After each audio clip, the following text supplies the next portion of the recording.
On this episode of RevHang, Ben and I talk about the Indy GMR Grand Prix and the Indy 500 qualifying sessions. Let's do it.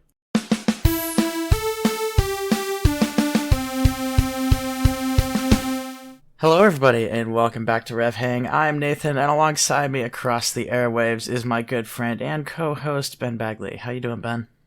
Oh, I'm doing pretty okay. I've been working day shift this week, and we're doing this at a little bit different time, so I'm glad we were able to find a time that matched up for both of us, at least a little bit. Yeah, this is probably the only time this week. But I actually just got a new job today, so hopefully our times might match up a little bit more in the future, but we'll see. Oh, very nice. Are you the new Ferrari strategist? No, even better. I am an inventory control supervisor at a baseball hat company. Ooh, there you go. Always like jobs with supervisor in the name. Yeah, it's my first one. I've never been a supervisor of anything, so I guess everybody needs to prepare to get supervised. I'm excited for it. It'll be definitely a good thing to have on my resume. Yeah, for sure. All right. But this is a racing podcast. Let's stay on topic somewhat. We have one race to go over as opposed to the two that we were expecting, and that is the IndyCar GMR Grand Prix. The Emilia-Romagna Grand Prix for Formula One was canceled this week due to severe flooding in the area. Very scary stuff. They were definitely right to cancel the race. It's pretty crazy out there right now. Yeah, I always forget that areas other than like the valley that we live in flood around the world. Yeah, we get some floods here, but nothing like that in recent time at least. Yeah. So our thoughts and prayers go out to the people affected in Emilia-Romagna and the surrounding areas. Hopefully things get a little better pretty quickly. Yep. All right, the IndyCar GMR Grand Prix. Let's go over qualifying real quick. Shocker, on pole position for the first pole position of his career was Christian Lundgaard. Absolute flying lap. Yeah, we can say that without any sarcasm. We legitimately, I just didn't really see this coming. Granted, we just started watching IndyCar last year. Yes. At least I did. But Lundgaard started driving an IndyCar just last year. So for him to be on pole position already, yeah, last year was his first season. Huh. Crazy. He came over from Formula 2 after he was unable to make it to Formula 1. You got a seat in IndyCar, and he's been absolutely killing it. He had a really good end of the season last year, and he's had a pretty good start to the season this year, and in this race, and even in qualifying for the Indy 500, which we'll go over in a little bit, he's been doing really well. Love to see it. Yeah, really cool to see. I love it when F2 drivers, well, I don't want to say I love it when they get rejected, but I love it when they see that their path is not going to include Formula 1, and then they come over to IndyCar and do super well. Yeah, and have just loads kind of a big fun. Screw you to that system. Yeah, it's awesome. So, really cool to see him. Nice, great young driver. He'll be in the sport for a long time, I'm sure, and if he's already putting up performances like this, I'm sure he will be winning races in the future as well. So that's pole position. Second place was Felix Rosenqvist, who's also been in great form the last couple of weeks. Followed by Alex Palou and Jack Harvey and Pato O'Ward to round off the top five. Jack Harvey in P4. What is going on in this qualifying? That's crazy. Crazy things. Kyle Kirkwood P6, Marcus Ericsson 7th, Ray Hall 8th, Scott Dixon 9th, Alexander Rossi 10th. 11 through 15 was Armstrong, Power, Newgarden, Herta, and DeFrancesco. 16 through 20 is McLaughlin, VK, Grosjean, Pagenaud, and Malukas. 21 through 25 is Daly, Stingray Robb, Peterson, Ilott, and Canapino. And 26 and 27 rounding off the field were Castro Neves and Ferrucci. Pretty close qualifying too, with the last qualifying time being only 1.2 seconds behind pole position, which really is not that much. Yeah, from especially first to last. Oh, go ahead. I was just saying, from first to last in a field of 27 cars being separated by 1.2 seconds, that's pretty crazy. That's pretty good. Yeah, especially where you have that big long straight to really extend times out if you you have a good corner, good strategy. Yeah, absolutely. All right, moving into the race, Christian Lugard got a great start at the green flag, holding off Pelot to maintain the lead. But at the end of the first lap, Pelot was able to take the lead back, coming out of the last corner. On lap 2, Stingray Rob and David Malukas came together, ending both of their races. Unfortunately, Grosjean got caught up in the incident as well and went to the back of the pack after running wide onto the grass. On lap 7, Will Power also got caught up in an incident and was spun around by a Kyle Kirkwood, so he went to the back of the pack. Lundgaard battled with Pelot for the first half of the race, swapping the leads several times. Award and Rossi quickly made their way through the pack as both cars were on optimal strategies. McLaren was on it this race, absolutely on point, firing on all cylinders. And then Lundgaard was not on the correct strategy, unfortunately for him, and he slowly dropped to 4th place with just a few laps to go as his tires went off. That was kind of most of the highlights for the race, so it ended on the podium. We had Pelot, Award, and Rossi. 4th and 5th were Lundgaard and Rosenqvist. 6 through 10 was Dixon, Newgarden, Ericsson, Herta, and Rahal. 11 through 15 were Grosjean, Power, VK, Kirkwood, and Armstrong. 16 through 20 were McLaughlin, DeFrancesco, Ilott, Daly, and Harvey. 21 through 25 were Canapino, Castroneves, Ferrucci, Peterson, and Pagano. And then, actually, Pagano was a DNF. So 24th, Benjamin Peterson was the last finisher. Pagano DNF'd with a mechanical failure. And then David Malukas and Stingray Rob got into an accident. Yeah, it was a pretty clean race. It was a pretty clean race. Not the most exciting race we've had in IndyCar so far this season, but it definitely wasn't boring. There was kind of stuff going on all over the place. Yeah, at least the racing's fun. Yeah, absolutely. I like the road track at Indianapolis. It's a cool track. Not a lot of elevation change, but just having that oval, like a quarter of the Indy Oval, be a part of the circuit is pretty neat. Yeah, it's a good mix of the really high-speed stuff and a little bit more of the technical, so it gives a chance for cool passes in the turns, but it also gives teams a chance to stretch their legs and make some cool passes if they need to on the straights, kind of like an F1. Absolutely. So this race, a few of the talking points we have here, all three McLarens had a great performance, finishing 2nd, 3rd, and 5th. Pretty crazy. Rosenqvist, like I said, has been in great form considering where he's kind of come from. Rossi had a great race, just a great weekend through and through, which is good to see from him. I think he's really enjoying being in this McLaren team. He seems to be getting what he wants out of his team now, and I'm sure he'll start to win races as time goes on as well. Christian Lundgaard had the absolute weekend of his career. With the pole position, he was on the news in his home country of Denmark. It was just kind of great to see from the young guy. He's kind of breaking out of his shell and showing he's got a lot of talent. Yeah. It was, now that you said that he's in second year, I remember now, because he won Rookie of the Year last year, didn't he? I believe so. Don't quote me on that, but I think so, yeah. Yeah, so of course I remember after we were done talking about him.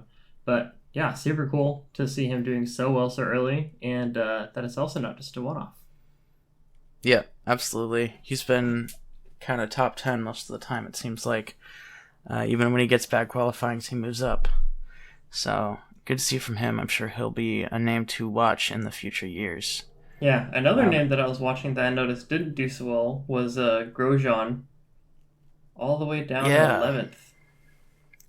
Well, yeah, he had a poor qualifying. I think, what did he end up qualifying? He started in 18th, and he was spun around. Well, he wasn't spun around, but he got involved in that lap 2 incident at the beginning of the race and went to the back of the pack. Right. So I would say he actually drove a really good race, considering he went to the back and was able to make it back up to 11th. But yeah, he's been kind of off the last couple weeks, and even in Indy 500 qualifying, he's not really been there. No, and that's he's not. Kind of what we were talking about earlier, is at least in the ovals. Earlier in the season, we weren't really expecting great things from him, and then of course during the Texas GP, he actually did do pretty well in the oval. He did. Yeah, so, I don't think he qualified super well, but he ended up like in 5th at the end of the race until he had that incident. Yep. And crashed. But hopefully he can make up spots in the Indy 500 from where he's at right now. I forget exactly where he qualified, but really cool thing about the Indy 500 is it's such a strategic race that you can pretty much win from anywhere on the grid. Yeah. Qualifying up towards the front will make your life a lot easier, but with how cautions come out, and one caution can change up the race completely depending on how strategies are playing out. And I know that seems like a pretty obvious statement, but you can really win from anywhere in the 500 because it's such a long race. Yeah, things can really compound. It's kind of like an IMSA race where you just have so many laps and so much time on the track that it's not to the point where you can have mechanical failure and get back out and win, but a few mistakes here and there don't mean the end of the race, and a super clean race might not mean you win because somebody might just be on a slightly better strategy or have a slightly better setup than you. Exactly. It's almost a mini endurance race. It's pretty cool. I like watching the 500. I'm really excited for next week. But yeah, in addition, Power had a great comeback drive too. He was spun out just a few laps after Grosjean and made it back to 12th, right behind Grosjean. So both drivers had a pretty good comeback race. Stingray Rob is having problems this season. He has crashed a lot. Had a lot of DNFs. And I don't know what's going on, but if he wants to keep his seat in IndyCar, he needs to figure out what's going on really quickly. Yeah, there are a lot of Indy Lights drivers who are waiting for that seat. And I'm going to assume that Dale Coyne Racing isn't super, super excited that he crashed out their other driver during the race either. Yeah, not ideal from him for sure. You don't want to take out your teammate. If you're going to take anybody out, don't let it be your teammate. And that's what he did. He broke the golden rule in racing. Yeah. I don't remember of any of his other positions if he's had any really standout ones. Because I was cutting him some slack because of his name. Yeah, right. But I can't remember if he's actually been able to put anything together that amounted to something significant. Not really. If he's finished, he's been, I think, last, and then he's DNF'd a lot. But to be fair, in this race, actually, we're kind of bagging on him a little bit. It was actually more Malukas' fault, the incident. Yeah. So I guess Malukas more broke the golden rule in racing, which obviously isn't great for him. But I think his job is way more secure than Stingray Rob's at the moment. Oh, for sure. Yeah. And it's not like you or I would be able to hop into an IndyCar and be anywhere fast as Stingray Rob. But we're, we can still critique a little bit. A little bit, yeah. We can be armchair racing experts. Yes. Yeah. But yeah, so that's kind of all we got for this week in terms of the GMR Grand Prix. Let's go through the standings in IndyCar real quick because some stuff has shaken up. Our new championship leader is Alex Palou at 174 points, followed by Pato Ward and Marcus Ericsson. 4th and 5th are Grosjean and McLaughlin. 6 through 10 is Newgarden, Dixon, Power, Lundgaard, and Kirkwood. 11 through 15 is Rossi, Herta, Rosenqvist, Eilert, and Rahal. 16 through 20 is Malukas, Armstrong, VK, Canapino, and Castro Neves. 21 through 25 is Harvey, Ferrucci, Pagano, Daly, and De Francesco. 26 is Stingray Rob, Peterson. 26 through 30, Stingray Rob, Peterson, Carpenter, Sato, and Catherine Leger, who will take place. Her first race will be the Indy 500, and I think only race this season. Well, maybe, depending on if she has a backup car available. Oh, yes, I forgot. Yeah, she did get into an accident in practice 8 that just took place a few hours ago as we're recording this. Yeah. Also, of note, who was it? Are you talking about who she crashed with? Stefan Wilson, who I don't think is in the standings currently. Yeah. No, they're both one-off drivers for right. I know Wilson was on the grid last year, but he isn't this year. He's just doing the 500. Unfortunately, he will not be doing the 500 as he was part of that incident with Catherine Leger in practice 8. He was taken to the medical facilities and evaluated, and he fractured his 12th thoracic vertebrae, and he was pulled from the 500, so he will not be competing, unfortunately. Very sad. That was a high-speed crash. And it was scary. You could see the picture of the front of his car, where you could see like the composite honeycomb of the tub itself just smushed in and fractured, which is crazy. Pretty wild. Yeah, coming out of turn 4, that's a pretty high speed part of the track. I mean, all of it is high speed, obviously, but yeah, crashes are not good at the Indy Oval. It's always scary, but they have the Tech Pro barriers there, the safer barriers. Sorry. Yeah. Which are pretty much the top of the line in terms of barriers, especially for oval racing. Yeah, they did their job. Unfortunately, he still got injured, but it's a dangerous sport, and that's what happens sometimes. So sorry to Stefan Wilson for that, but hopefully he will be back next season for the 500. That would be awesome to see. Yeah, in terms of the standings for the championship, it's still pretty close at the top. I'd say you kind of want to be in the top. There's a lot of the season left, so I'd say everyone down to Will Power still has a shot at the title, because a lot can happen. But really, the top 3 are the ones who are still very much in it, but obviously the Indy 500 is going to shake everything up. So a lot is riding on the Indy 500 for a lot of these drivers, especially in the top 10. Yeah, I mean, between the top 12, there's a difference of, how many points is that? 51 points? Or 57 points? 60. I can't math right now. I think 67? 67, yeah. I dropped a decimal. Yeah. But that's... Yeah, gotcha. That's not bad. And especially between like horrible. 4th, 5th, and 6th. That's a point spread of 6. Or 7. Man, I'm bad at math too. Yeah, it's been a long day. I'm gonna stop. But needless to say, it's really close, which is really cool. It's very close, and there are over 100 points up for grabs in the Indy 500. The winner, I believe, gets 104. I guess don't quote me on that, but it's over 100 for sure. So there could definitely be a huge swing if one of the leaders gets a DNF and someone from the back wins. There's a lot that could happen as a result of this next race, so it'll be interesting to see where the championship lies after that. But I would say if anyone in the top 3, if either one of the top 3 drivers, Palou, O'Ward, or Ericsson, win the race, they are going to become much harder to catch as the season goes on.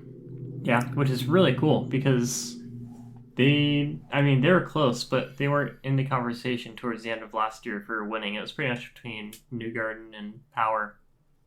Yep, pretty much. So to see a completely different lineup right now from what we saw last season is pretty cool. That's, one of the things I like about IndyCar so much is every season's different and different drivers will shine every season. So I'm just happy Pat O'Ward's up there and competing. He's my favorite. Love that guy. All right, overtake of the week. I gave it to Alex Rossi on Christian Lundgaard on lap 75 of the GMR Grand Prix. There weren't too many standout overtakes. There was also there were a couple of races at Laguna Seca that I watched parts of, but I couldn't remember the names of the people who made some pretty cool overtakes. But there was a Mazda Cup, Miata Cup race. That's always fun to watch. Like really slow cars, just absolutely sending it all the time. And then there was also a sports car race, IMSA, I believe. So, lots of racing this weekend, but this next upcoming weekend is probably the most viewed weekend in racing between Monaco and the Indy 500. It's definitely up there in terms of viewership and legendary status. Monaco and the 500 are usually on the same day every year. At least they have been since I've been following motorsports on Memorial Day weekend, I should say. Yeah, there we go. I kind of think this is the beginning of summer. This is my marking point usually.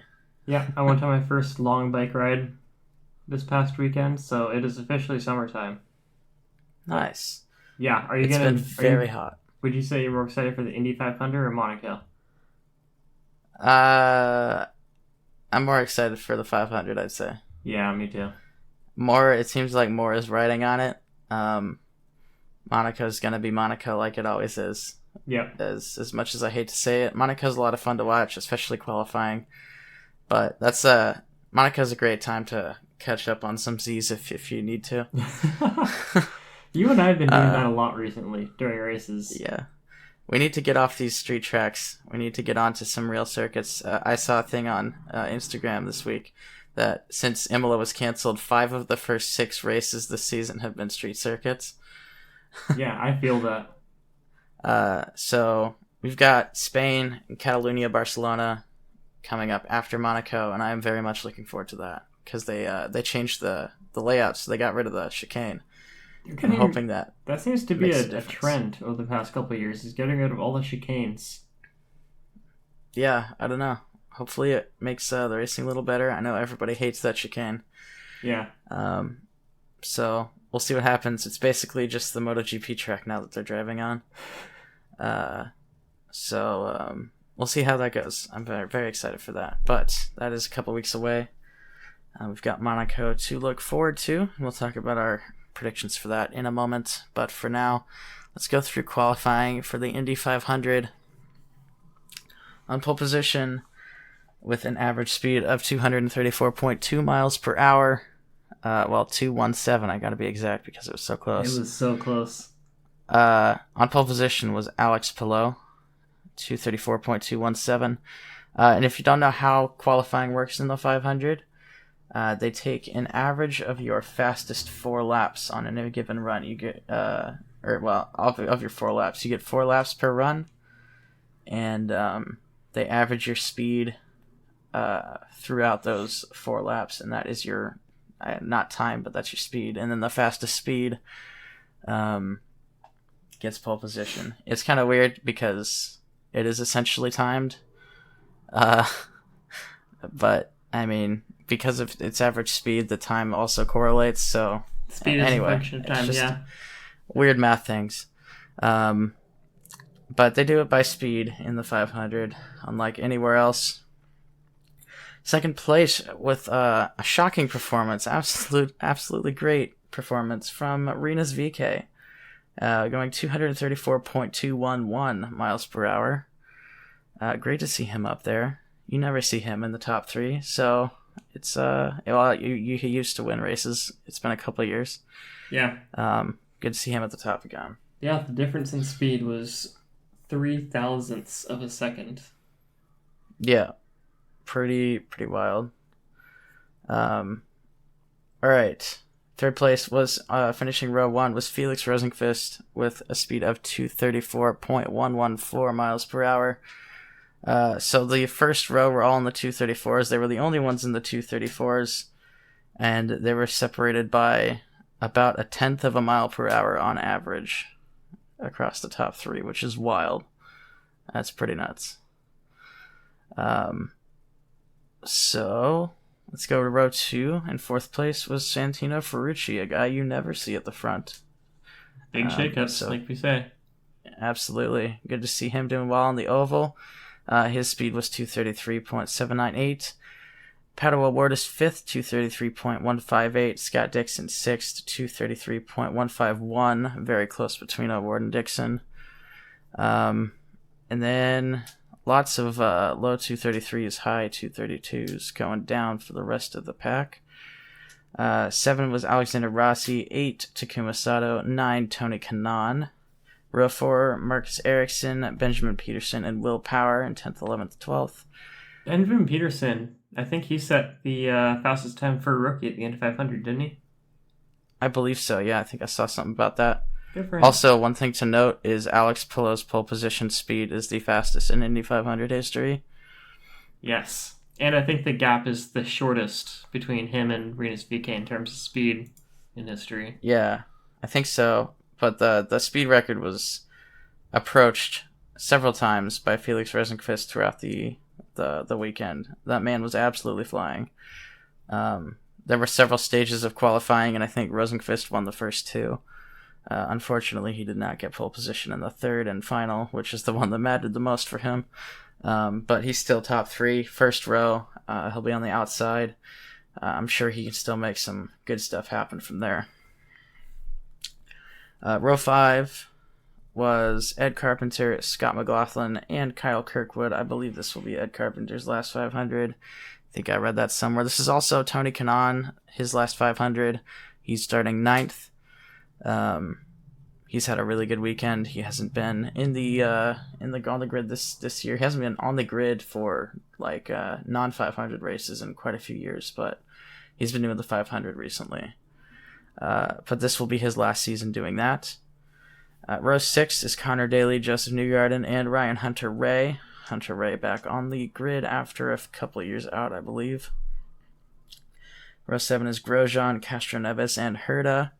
Row 8 is Pagenaud, Malukas, and Marco Andretti. Row 9 is Stefan Wilson, who will not actually be taking part. I don't know if they're going to let some of the dropouts in. I'm not sure how they're going to handle that. So the other 2 in row 9 are Devlin DeFrancesco and Augustine Canapino. Row 10 is Callum Ilott, R.C. Anderson, and Catherine Leger. Row 11 is Christian Lundgaard, Stingray Robb, and Jack Harvey. So Christian Lundgaard barely squeaking in. I thought he had a good qualifying, like I said earlier, but apparently not. Yeah, where were we seeing that? I don't know. Maybe it was in practice he was doing really well, and then he just maybe had a bad qualifying. Maybe. Clearly we're all over the place tonight, so... Yeah, there's been 8 practice sessions, so forgive us for getting a couple things confused. Yeah, you should see video of us. Just bags under our eyes. Yeah, it's been a long day. But alright, we'll see what happens there. Unfortunately, Graham Rahal drops out of qualifying. He will not be taking part in the race unless he replaces Stefan Wilson. We will see what happens with that. Alright, our predictions to round off the episode, Ben. Let's go over our prediction for the GMR Grand Prix last week. Pole position went to Christian Lundgaard. What did you say? I had Romain Grosjean. It's fair enough. I had Colton Herta. Yeah, we really missed on this one, didn't we? Yeah, not great there. No. But that's okay. The podium was Palou, Award, and Rossi. What did you have, Ben? I had Grosjean, Newgarden, and Dixon. I had Herta, Grosjean, and Ericsson. So we don't usually miss this bad on IndyCar. Absolute shots in the dark. Yep. However, winning pit stops was 3. I did have 3. You did have 3, so you got that one, and I had 2, so I was wrong. So I didn't get anything right this week in predictions. We obviously don't have any prediction completion for the Emilia Romagna Grand Prix since that was canceled. But we did want to get an episode in just so we can put our predictions in for this coming week with the Monaco Grand Prix and Indy 500. So let's start with the Indy 500. Who do you have? Normally we would have a pole position prediction, but we did not. Palou. I bet it's going to be Palou. I bet yeah. We both said Palou, so yeah. I'll take that point. We are recording this for everybody on, is it Sunday or Monday? It's Monday night now. Yep. It definitely is that. So qualifying was this whole last weekend, and it's already happened, so we do not have pole position predictions officially. But we're both going to say we said Palou, just Yep. because why not? Can't prove it. Boom. Got them right. Well, they can't because they have the spreadsheets on the website. Dang RevHang.com it. if you're curious. So well equipped. All right. Podium predictions for the Indy 500. What do you have, Ben? I am bullish on Palou. So I'm going to see him in pole, and I'm going to keep him there. I've got Lundgaard on podium. Okay. Yeah. Like we said, you can win from anywhere. Yep. even almost last. Yep. Yeah. And I have last year's winner, Ericsson, also Gotcha. up there on pole. Fair enough. Ericsson did qualify pretty well, I believe. Where is he at? He's starting 10th on row 4. So yeah, he's definitely got a shot. Yeah. I have Felix Rosenqvist after seeing qualifying. I think he's got a really good shot. He was very consistently fast.